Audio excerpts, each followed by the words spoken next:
What is apparent is that in the context of the campaign, and while he was the sitting prime minister of Israel, he walked back from commitments that Israel had previously made to a two-state solution.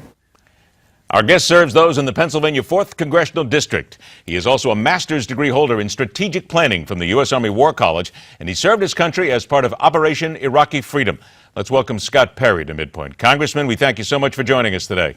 Well, thanks for the opportunity. Great to be with you. A pleasure. Let's look, first of all, not at the president, but at the prime minister, Benjamin Netanyahu, walking back his two-state comments. I guess what Americans are thinking now is, and even the Israelis, can we trust him?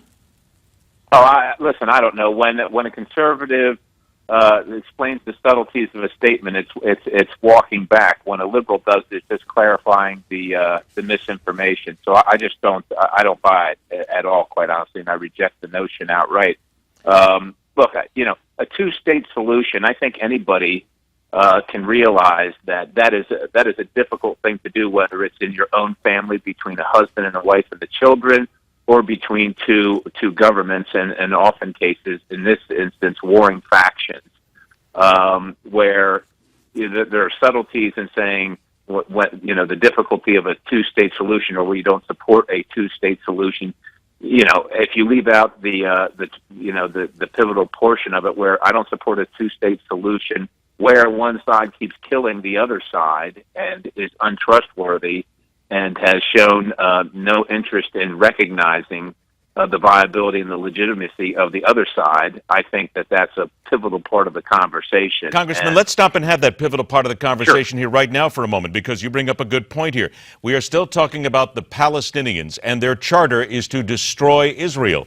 So when we talk about a two-state solution, is that even feasible when you have on the other side of the table people who say that we are not a solid people, we don't reach the end of our lives, if you will, unless we kill every Israeli citizen? Exactly. So in the context of a two-state solution that most Westerners think of, where we have an agreement, we don't necessarily like each other that much, but we agree to get along with each other for the betterment of everybody, most people leave out that part of the calculation because they just can't imagine it, or they're unaware of the fact that Palestinians require the death of the Jewish people and the Israeli state in their two-state solution, which really, in the strictest of terms, doesn't really equal a two-state solution, does it? It does not on anybody's account, I believe. But let's look also now at trust, because I started out this conversation by talking about the trust of Benjamin Netanyahu. In seeing what the president has done and his mouthpieces, where they are coming out and they are slamming away at the guy who leads our most trusted ally in the Middle East right now, almost seemingly trying to punish him for winning his election, how then are the people there in the Middle East, the Israelis, and not only that, but others, supposed to trust this administration and this country if they know that this is how the president reacts to an ally? Well, I certainly hope that the people of Israel will understand in many cases, and in this one in particular, the administration, the president, does not necessarily speak for all of America on this particular issue. I don't know what the polling is, and that can be a snapshot in time, but I think that most Americans, if I could be as bold, don't agree with the president on this instance, and they agree with the Israeli, the newly elected and most recently passed prime minister in Netanyahu. So, I think that they know and they realize that they can trust Americans, but sometimes they can't necessarily trust or put their confidence in the administration for one reason or another, depending on who's there. I got about 45 seconds left before we take a break. Come back and talk about more, though. In your estimation, then, is this the most reckless thing that this president has done when it involves America and foreign policy? Well, it certainly seems a bit irresponsible. I don't know if I'd go as far as to say reckless, but I don't see it helpful to the narrative. Listen, like it or not, and I'll use the president's words, elections have consequences, and whether he likes how Netanyahu was reelected or not is immaterial. He is the elected prime minister of Israel. Their people have spoken, and they are our greatest ally in the region, and he ought to comport himself, I think, accordingly, and go to work with the situation at hand, whether he likes it or not, for everybody's best interest. All right, Congressman, please stand by just a couple of moments. We have to take a break. The other side of this battle coin is the American military veteran, whom we talk about so much here on this program, and we will continue to hammer away. The other stunning revelations that are now coming out about a waste and a lack of control when it comes to serving those who come home and who need our help. We'll talk about that and more with the Congressman when we come back on MidPoint.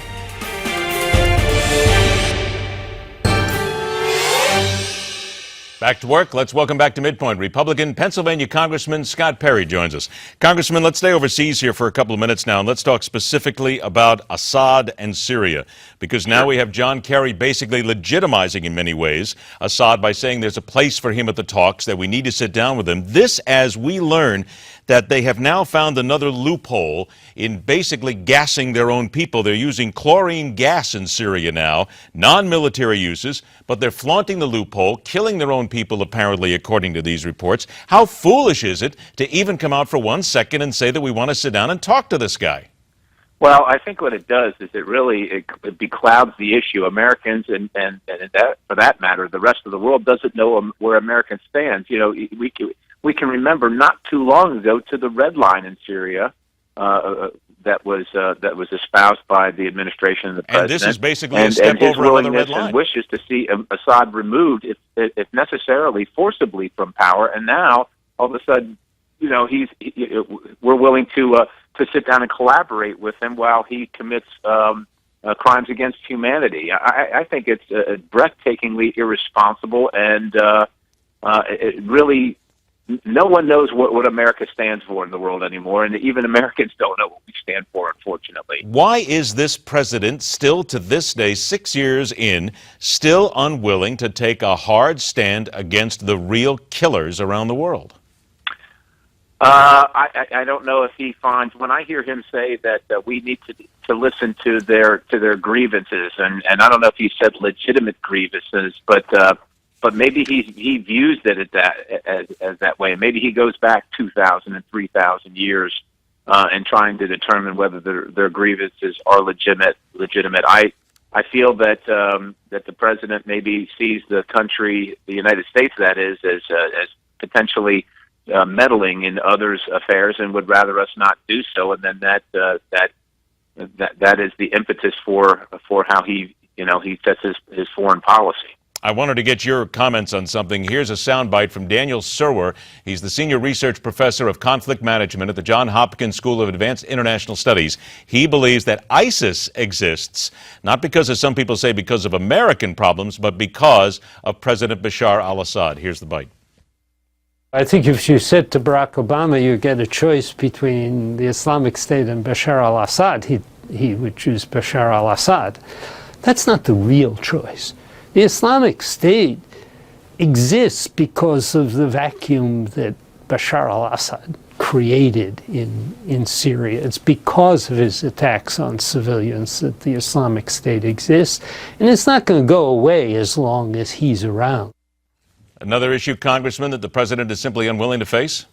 I think so. I wouldn't credit it all to Bashar al-Assad. I mean, I think ISIS began there, but the ideology has been around a lot longer than ISIS has been around, and has been furthermore in other locations besides Syria long before it came to an organized effort in Syria. So I think that al-Assad certainly has his responsibility for the situation at hand. But this is an ideology that doesn't know borders and doesn't respect governments, and we're going to have to identify it, accept that it exists, and accept the solution set, which is unfortunately these people are not people that you can negotiate with, and they are not driven by the things that rational actors, rational leaders, and rational people in the world are motivated by. I've got about 90 seconds left. I want to make sure that we talk about the post-9/11 Vets Caucus that you are starting with Representative Tulsi Gabbard out of Hawaii. What are you hoping to accomplish with this? I think it's a wonderful idea. Well, we want to highlight some of the concerns and some of the issues that face the post-9/11 veterans in particular, and some of the shortcomings of the federal government on the side of their obligation to care for these fine individuals who have who've taken the oath and put their lives on the line for the Constitution and for our nation and the freedom of the world. And that is, we hope to provide a platform and a voice. We hope to provide education and a place to coalesce around the things that we agree with legislatively that can move the ball forward for these people who have agreed to sacrifice on our behalf. 30 seconds. Do you still feel, though, there's some people there, for whatever reason, still give lip service to the veterans and doing the best thing for them every day?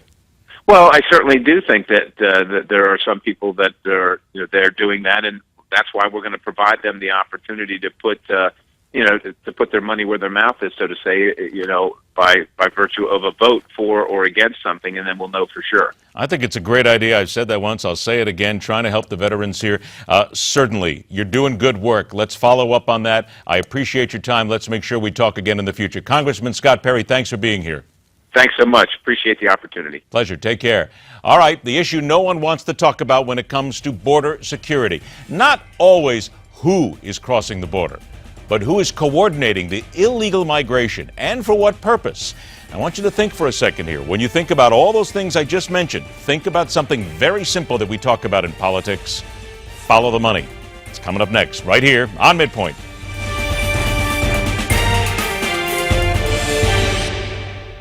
Monaco Rare Coins has discovered a hoard of absolutely